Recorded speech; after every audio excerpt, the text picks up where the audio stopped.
Летние каникулы – волшебное время. Недаром его ждут целый год. Праздник свободы длится все лето, и за это время можно переделать огромное количество важных дел. Научиться ловить рыбу, найти новых друзей, а вечером читать любимые веселые истории.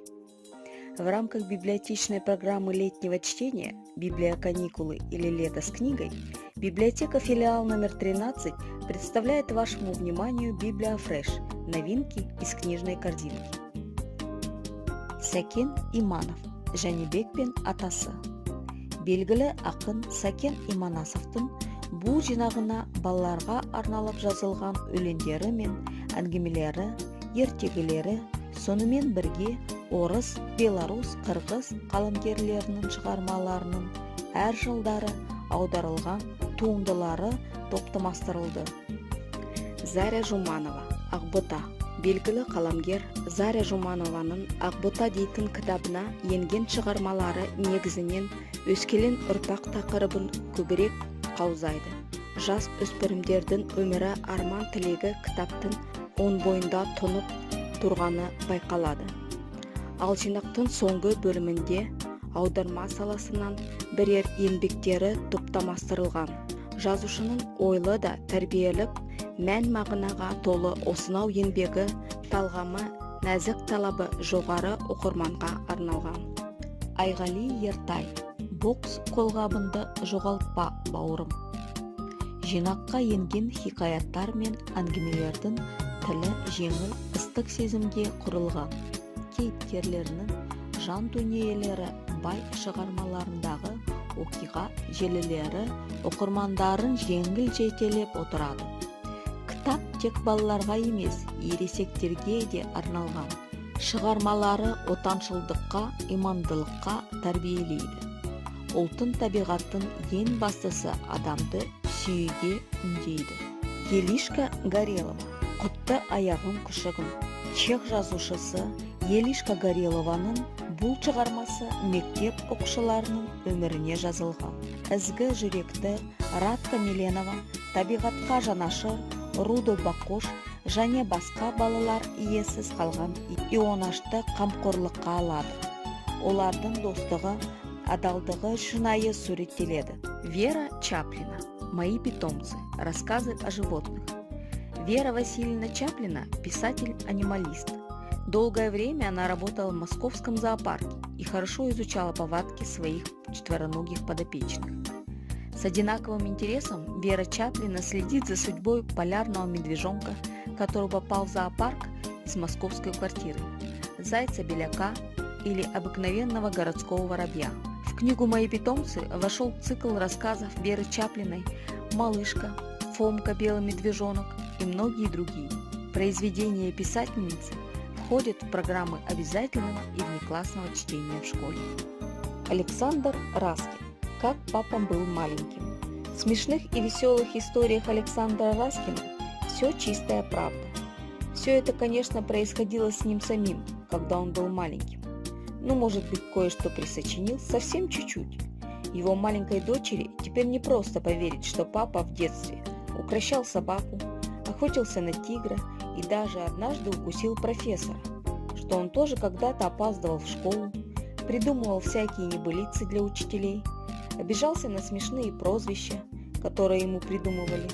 Но все-таки это здорово, что папы не рождаются сразу взрослыми, и что они, пока маленькие, так похожи на своих детей.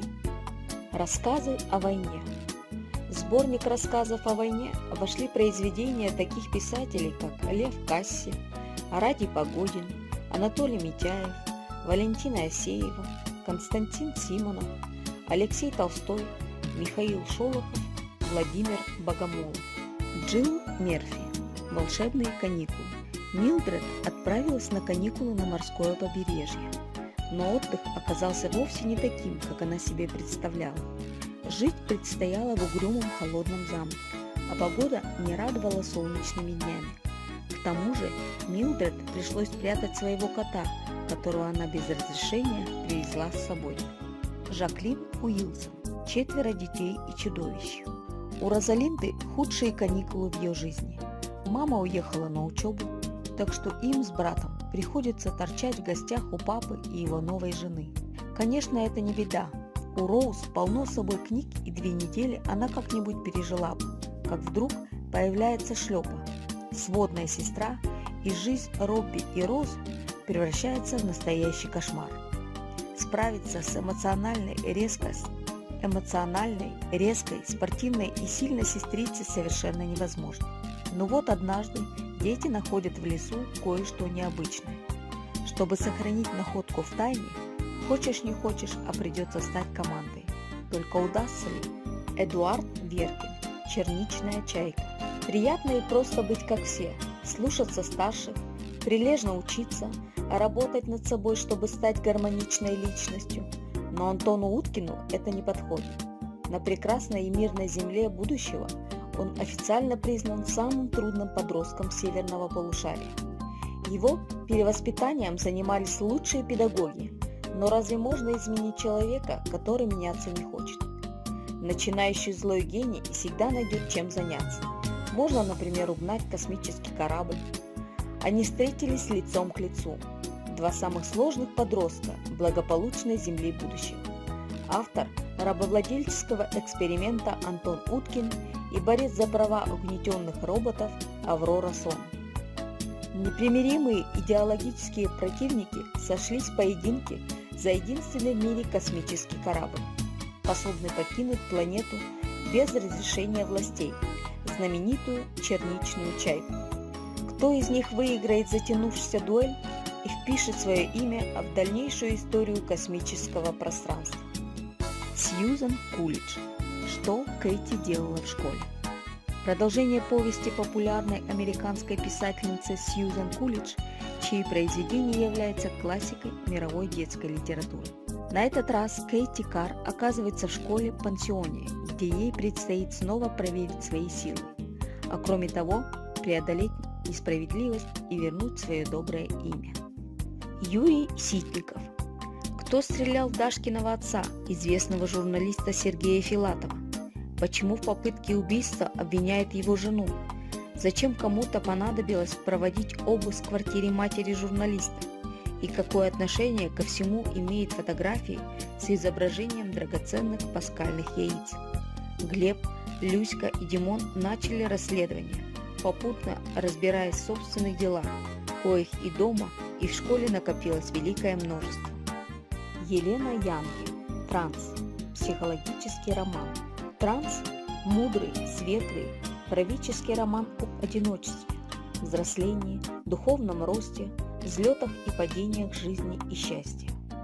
Героиня романа – девочка-подросток, проходит путь от ненависти к любви, от отчаяния к надежде, от безвыходности к творческому росту. И героиня не одна, с ней рядом надежные помощники, люди, которым она не безразлична. Лизи Харрисон. Школа монстров. Мой сосед вурдалак. Равноправия хочется всем, даже монстрам, точнее их молодому поколению, которое устало скрывать от всего света свои особенности и жаждет быть признанным и принятым. В конце концов, ну и что в них страшного? Ну клыки, ну чешуя, ну перекинется кто-то в полнолуние, ну кожа у кого-то приятного зеленого цвета, а кто-то так и вовсе невидимый. Но зато какой добрый и заботливый. За столько лет, что они ходят в Мерстонскую школу, никто не догадывается, в чем дело, если бы лотцы, как именуют себя юные монстры, не решились явиться на школьный маскарад без масок. Контакт не прошел. Обитатели тихого провинциального Сейлема перепугались не на шутку. Что началось и как теперь из этого выгребаться? Ольга Вешкина. Декупаж. Креативная техника для хобби и творчества. Если вы хотите научиться создавать стильные, оригинальные вещи, эта книга для вас. Предлагаем поближе познакомиться с супермодным видом аппликации – декупажем. Все гораздо проще, чем кажется. Оригинальные авторские идеи помогут вам декорировать любые предметы интерьера.